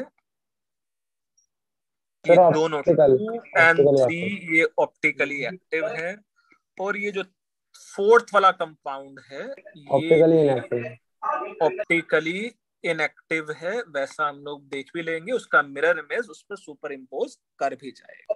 यस सर. सो अब जल्दी से मुझे बताओ बेटा, इसमें ये ऑप्टिकल आइसोमर कौन कौन से हैं? 1 और 2 एक दूसरे के ऑप्टिकल आइसोमर हैं क्या? मैं कुछ और लिख सकता हूँ. सपोज इसका 0 डिग्री ऑप्टिकल रोटेशन है, इसका 0 डिग्री ऑप्टिकल रोटेशन है कि नहीं है? दोनों का 0 यस सर. नाउ सपोज एक एग्जांपल ले लेते हैं कि ये +30 डिग्री है, सपोज एक्सपेरिमेंटली, तो ये पक्का पक्का -30 डिग्री होगा, वो उसका इनेंशियोमर ही है ना. हाँ सर. ये 2 and 3 एक दूसरे के मिरर इमेज ही हैं, है ना. 2 and 3. So as per optical isomers are concerned, कौन कौन से इसमें ऑप्टिकल आइसोमर हैं एक दूसरे के? 2 and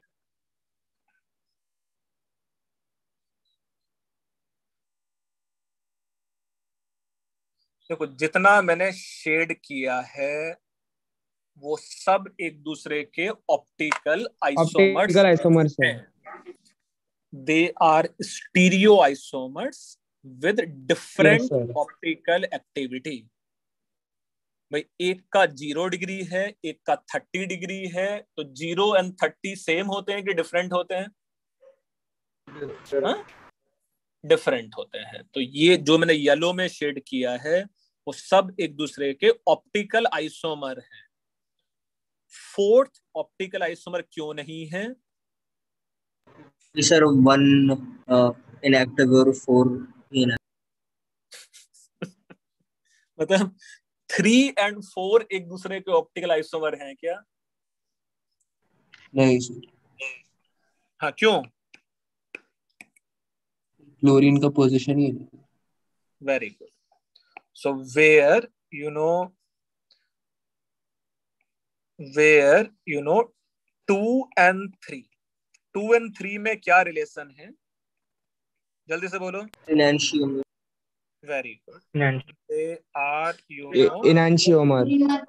इनएंशियोमर्स. ऐसा ही 1 and 2 में क्या रिलेशन है? They are diastereomers. Similarly, what is the relation between, let's say, 1 and 3? Sorry, 1 and 4. 1 and 4 में क्या रिलेशन है? सर कुछ नहीं। गधा है तो। सो दे आर पोजिशनल आइसोमर। अच्छा सर। भाई वहां एक में क्लोरीन 2,3 कार्बन पे है और एक में क्लोरीन 2,2 कार्बन पे है। So 2 and 3 pair of enantiomer है, 1 and 2 pair of diastereomers है, 1 and 4 positional isomer है ना।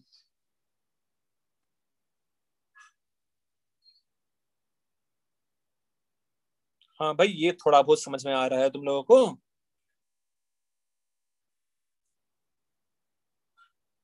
हाँ बच्चों ये जो नीचे लिखा है 1 2 और ऐसा ही यहाँ मैं लिख सकता हूँ 1,2 and 3,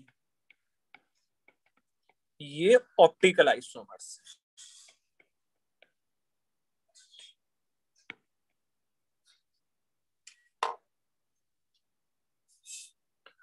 तो ऑप्टिकल आइसोमर क्या होता है वो समझ में आ रहा है? हाँ बच्चे ऑप्टिकल आइसोमर समझ में आ रहा है कि नहीं? चलो बहुत ही अच्छे बच्चे। अब बेटा स्टीरियो आइसोमर का मतलब होता है कि उनका मॉलिक्यूलर स्ट्रक्चर तो सेम हो कम से कम। देखो स्टीरियो आइसोमर और स्ट्रक्चरल आइसोमर अलग अलग चीजें हैं दुनिया में। हाँ सर। अच्छा समझा। हाँ सर। सो 1 and 4 एक दूसरे के स्ट्रक्चरल आइसोमर हैं। एक मिनट। वो सही। वो एक दूसरे के पोजिशनल आइसोमर हैं। एक में बाकी 3 में 2,3 पे क्लोरीन है और 4 में 2,2 पे ही दोनों क्लोरीन एटम हैं।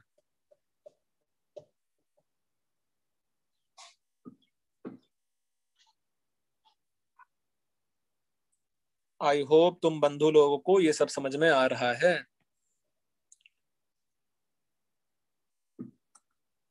हाँ भाई लिख के भी हो गया ऐसा?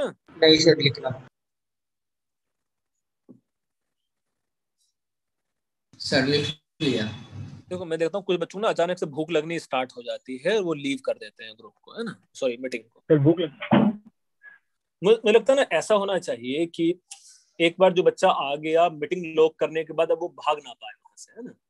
जैसे वो क्लासरूम में दरवाजा बंद नहीं हो जाता है ऐसा सर तो भी कोई मतलब नहीं है ना सर, वो सर तो फोन पिकअप कर लेंगे। सर फोन चालू रख के खाना खाने चला जाएगा। सर सूजल ऐसा बहुत ही शैतान। सर। हाँ ये चलो लिख के हो गया जो बोर्ड पे है। हाँ सर। ओके बहुत अच्छे बच्चे हो। तो हम लोग ने एक डेफिनेशन पढ़ा कि भाई एनेंशियोमर क्या है, एक डेफिनेशन पढ़ा डायस्टीरियोमर्स क्या है, ऑप्टिकली एक्टिव क्या है, ऑप्टिकली इनएक्टिव क्या है, और कुछ एक डेफिनेशन हम लोगों को बच गया है मैसो कंपाउंड क्या है, MESO, उसको भी लिख ही लेते हैं यार, 5 मिनट तो है, कुछ बच्चे जो चले गए उनका नुकसान भी तो होना चाहिए। सो मैसो compounds. Meso compounds means, you know, compounds are found to be, you know, optically inactive, although they consist, you know, chiral centers. Chiral centers means chiral carbon या chiral phosphorus, nitrogen, जो बोल सकते हैं, है ना। So compounds are found to be optically inactive, although they consist chiral centers.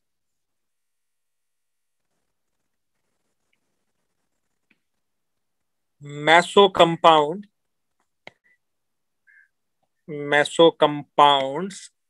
should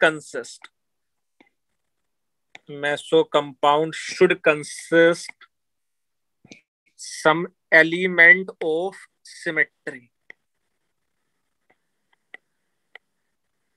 मैसो compound में कोई ना कोई एलिमेंट ऑफ सिमेट्री होना ही चाहिए, जिसमें let's say first one You can say it should have center of symmetry, या it may have, let's say, plane of symmetry. या तो उसमें plane of symmetry होना चाहिए या उसमें center of symmetry होना चाहिए. So meso compounds are found to be optically inactive although they consist chiral center. तो meso compound में या तो मेरे पास COS होना चाहिए center of symmetry या मेरे पास POS होना चाहिए plane of symmetry. ये ऐसा लिखे हो गया है बेटा डेफिनेशन. सर आप एक सेकंड वो ऑप्टिकल आइसोमर्स का दिखा के उसमें थोड़ा लिखना था. अबे क्या लिखना बाकी रह गया उसमें?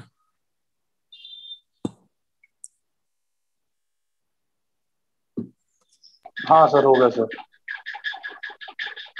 लास्ट का बस लिखना.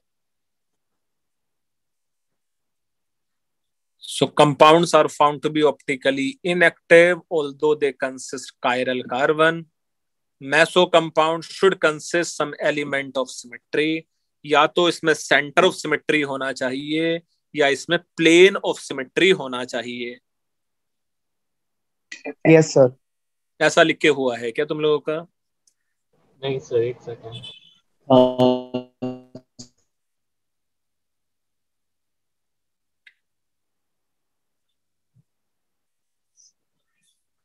थोड़ा ख्याल रखना बेटे.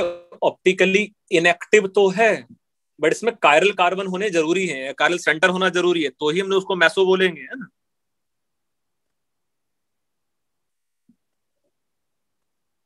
हाँ सर हो गया. तो मैं बस एक POS का एग्जांपल ले लेते हैं, COS का एग्जांपल नेक्स्ट क्लास में भी समझ लेंगे. For example suppose if I have, let's say मेरे पास ये जो मॉलिक्यूल है वो कुछ ऐसा है. यहाँ मिथाइल है एंड यहाँ मिथाइल है. यहाँ लेट्स से हाइड्रोजन है और यहाँ लेट्स से हाइड्रोजन है. भाई किसी अच्छे बच्चे को पुरानी स्लाइड देखनी है, जल्दी से देख लो भाई. अच्छा वो पुरानी स्लाइड तो आ भी नहीं सकती अनफॉर्चुनेटली, अभी मैंने वो कुछ डिलीट कर दिया. प्लेन ऑफ सिमेट्री का एग्जांपल है, कैंपस तक होता है. हाँ ये प्लेन ऑफ सिमेट्री का एग्जांपल समझ लेते हैं. डू यू थिंक यहाँ मेरे पास एक कायरल कार्बन है और यहाँ भी मेरे पास एक कायरल कार्बन है इसमें? yes. हाँ सर. तो यहाँ मेरे पास देखो, इसको मैं अलग कलर से बना देता हूँ. यहाँ भी मेरे पास एक कायरल कार्बन है.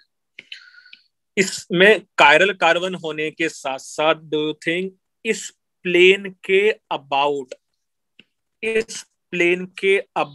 डू यू थिंक सिमेट्री है क्या? जैसा yes. ये जो शेडेड रीजन है, ये जो शेडेड रीजन है और जो अनशेडेड रीजन है वो सिमेट्रिक है कि नहीं है अबाउट दिस प्लेन? यस. तो इसको मैं बोल सकता हूँ कि भाई मॉलिक्यूल में मेरे पास ये जो प्लेन है, this plane will be nothing but plane of symmetry है ये POS. सो अगर मैं इसका देखो मिरर इमेज ड्रॉ कर दूं, अगर मैं इसका कुछ इस टाइप का मिरर इमेज ड्रॉ कर देंगे तो इसके मिरर इमेज में ये देखो ऐसा बन जाना चाहिए. It is you know methyl and hydrogen here and it is methyl and hydrogen here. इसमें भी ये दो कायरल कार्बन है. ग्रीन वाला कायरल कार्बन यहाँ आ गया है और रेड वाला कायरल कार्बन यहाँ आ गया है. और यू नो इस प्लेन के अबाउट अगर समझने की कोशिश करेंगे तो जो रीजन पहले राइट में था अब वो लेफ्ट में आ गया उसके मिरर इमेज में. यस और नो? सर एग्जैक्टली सेम ही तो दिख रहा है. अब तो वही तो समझाने की कोशिश कर रहा हूँ नालायक कि अगर उसमें किसी मॉलिक्यूल में प्लेन ऑफ सिमेट्री है तो उसके मिरर इमेज आइडेंटिकल होंगे.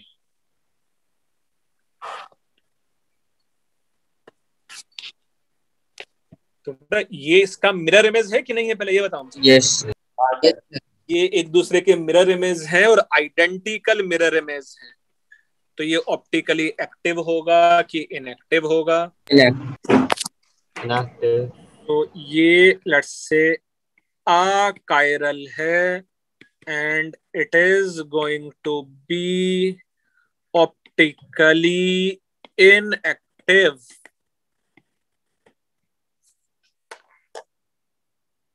And इसी को हम लोग बोल रहे हैं कि ये मैसो कंपाउंड्स है। ये मैसो कंपाउंड्स हैं। हाँ बच्चे, ऐसा लिखे हुआ है क्या? समझ के भी हुआ है क्या?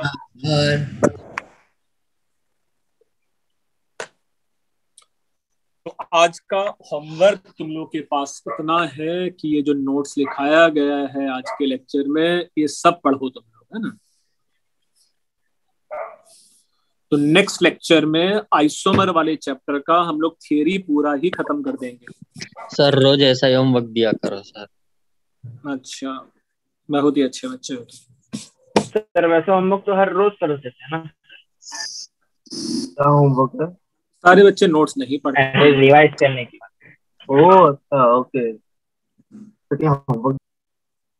तो आज का होमवर्क इतना ही है कि ये जो नोट्स सब लिखाया है आज, वो सब रिवाइज करना है। तो नेक्स्ट लेक्चर में इसका हम लोग एप्लीकेशन कर लेंगे, पता करने के लिए कि कौन सा ऑप्टिकली एक्टिव है, कौन सा ऑप्टिकली इनएक्टिव है, कितने ऑप्टिकल आइसोमर्स पॉसिबल है, जैसा ज्योमेट्रिकल आइसोमर के लिए किया। देखो जगन्नाथ एक बच्चा अच्छा है, वो बार बार एक ही क्वेश्चन पूछ रहा है, sir I did not understand the difference between chiral and these क्या है भाई? They are non superimposable mirror image of molecule. तो भाई कायरल मॉलिक्यूल का मतलब वो है, कायरल मॉलिक्यूल का मतलब वो है कि जब मॉलिक्यूल और उसका मिरर इमेज सुपर इम्पोज नहीं करते तो कायरल है। तो वही जो दो मिरर इमेज हैं उसी को हम लोग पेयर ऑफ इनेंशियोमर भी बोल रहे हैं, है ना?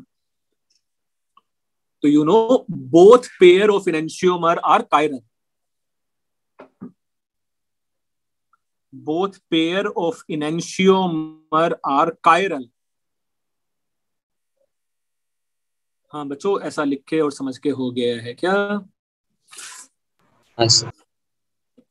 बहुत अच्छे बच्चे। सर वो कल वाली डीपीटी अब कब होगी? कौन सा? हमारे ब्लू हाउस में कल डीपीटी कैंसिल हो गई। अच्छा हाँ, रोटेशनल का डीपीटी कैंसिल हो गया था। अभी वो सिस्टम एकदम सही है। कब लिख पाओगे तुम लोग? सैटरडे संडे में बता दो मुझे। सर नेक्स्ट सर मंडे, कल लिख संडे ठीक है सर। फ्राइडे सर कल लिख सकते हैं, कभी भी कल लिख सकते हो ना, संडे की नहीं? Sir next Friday, next week में आप बोलो कभी, मंडे नेक्स्ट वीक कर दो सर, नेक्स्ट वीक। कल तुम लोग के दो ही लेक्चर हैं, कल दो ही लेक्चर होते हैं ना? हाँ सर, केमिस्ट्री लेक्चर पे रेडी हो जाएंगे। हाँ तो बस कल टू कर दो sir, please sir. Sir next week please sir. हाँ सर नेक्स्ट कभी भी आप नेक्स्ट वीक करो सर। क्या सर? डीपीटी आ जाएगा, है ना? Sir next week please sir. Next DPT? हाँ नेक्स्ट वीक कोई नया डीपीटी आ जाएगा भाई। स्ट्रक्चरल आइसोमर बहुत दिनों से नहीं हुआ। अरे सर प्लीज, पी ब्लॉक करो। वो हार्ड है। हाँ सर पी ब्लॉक कर दो। इनऑर्गेनिक का चैप्टर ले लो ना। इनऑर्गेनिक की डीपीटीज कराने की जरूरत क्या है? अरे ऐसे थोड़ा ना होता है सर। नेक्स्ट वीक सब दो ले लेना, पी ब्लॉक ले लेना और ये भी ले लेना। एक फ्राइडे रख दो, सैटरडे रख दो। मैं अभी मैसेज डाल दूंगा, कल 2 to 3 तुम लोगों का रोटेशनल का डीपीटी है। अरे सर अगर अरे sir next week sir HRC sir का शायद क्लास रहेगा सर। ये सर का लेक्चर 4 to 6 है। हाँ सर वो शायद चेंज करवा देते हैं जल्दी ले लेंगे सर। अरे रुको। हाँ सर मंडे। चलो बच्चों बाय, है ना? Sir next major test sir thank you sir. Sir next major test कब है? एक बार देख लो ना। नेक्स्ट मेजर टेस्ट, इस मेजर टेस्ट का 28 डेज मींस अब इस संडे से नेक्स्ट 15 डेज में आ जाना चाहिए। 28 की नहीं आएगा मतलब मैंने वेबसाइट पे डाला। और सर पोर्शन भी मैं बता दूंगा तुम लोगों को। 15 डेज पहले तो पता चल ही जाएगा तुम लोग। सर मैंने वेबसाइट पे डाउट्स भेजे थे, कब सॉल्व होंगे? यार किसको भेजा था तुमने? फिजिक्स के डाउट्स भेजे थे। फिजिक्स के डाउट थे तो सर को एकदम फोन करके टंका दो यार, सर को, है ना? फिजिक्स वाले सर को। Okay sir, thank you sir. Thank you bye sir. Bye sir sir thank you sir. Sir ऐसा सर हमेशा टाइमिंग चेंज करते हैं, कल भी मतलब करेंगे। ना ना ना, उनको मना कर देना कि सर बाकी बच्चों के भी लेक्चर्स होते हैं, ये हम लोग का टेस्ट है सर। अरे सर नहीं, ऐसा नहीं होता सर। मतलब अरे टाइमिंग जल्दी हो जाएगा तो आप बाद मतलब नेक्स्ट वीक रख लो ना सर। सर लेकिन सर वो मतलब टेस्ट फ्राइडे तो वो दिन में कभी भी दे सकते हैं ना। हाँ हाँ, तो इसलिए बोल रहा हूँ कि कल मैं असाइन करवा दूंगा, कल फिर तुम रात तक कभी भी लिख लेना, उसको उसमें क्या परेशानी। अरे सर ऐसा थोड़ा होता है। चलो बहुत अच्छे बच्चे हो तुम लोग, बाय बच्चों, है ना। Bye sir. Bye sir, thank you sir.